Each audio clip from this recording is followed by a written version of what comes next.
Okay, here we go with Ata Tribe. Presenting Leslie G. Manapay, Ata.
Yung ginagawa niya, explain ko lang ha, narrate ko lang base sa aking interpretation.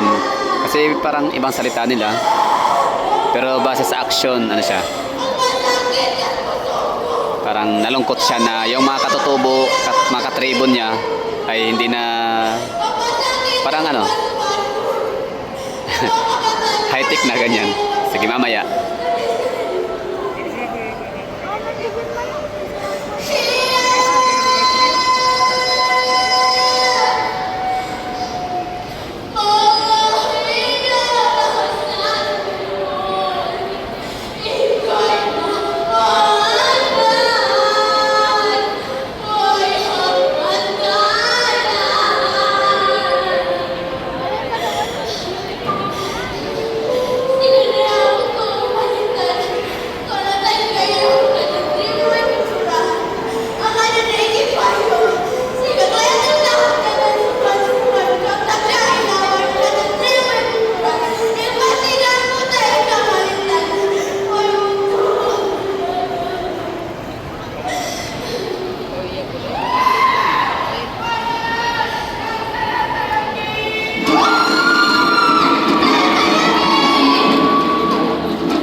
pagkakaintindi sa kanyang pag-performance at kung paano niya paano niya pinadala ang mensahe base sa action, galaw, sayaw, lahat. So di ko gets yung salita nila, pero yun na nga, parang naiintindihan ko daw na dati silang naglalaro ng mga katutubong sayaw, katutubong laro, hanggang sa dumating yung time na gusto niya makipaglaro sa mga kaibigan niya, kababata, pero inayawan na siya, parang hindi na nila, ayaw na nila makipaglaro sa dating nakasanayang katutubong laro nga nila, kasi nga nahumaling na sila sa high-tech gadgets, ganyan, nasa cellphone na. Kaya ayun, tinulak-tulak siya kanina. Tapos ang ending, ayun, na-realize sa mga kaibigan niya na iba pa rin pala talaga ang saya at tuwa at excitement or enjoyment, no, kapag naglalaro sila ng physical activities na laro, kagaya ng mga nakasanayan nila nung mga bata pa sila. So, di ba? Yun yung aking pagkakaintindi. So, yun yung simulan nila ngayon, sayaw at laro at kantahan, ganyan. So, yun yung bata pa sila noon. Wala pang technology siguro that time. So, nung dumating na ngayon technology, ay nawala na ng gana. Nawala ng gana yung katutubong katribo niya na maglaro ng mga cultural dances, music, and games.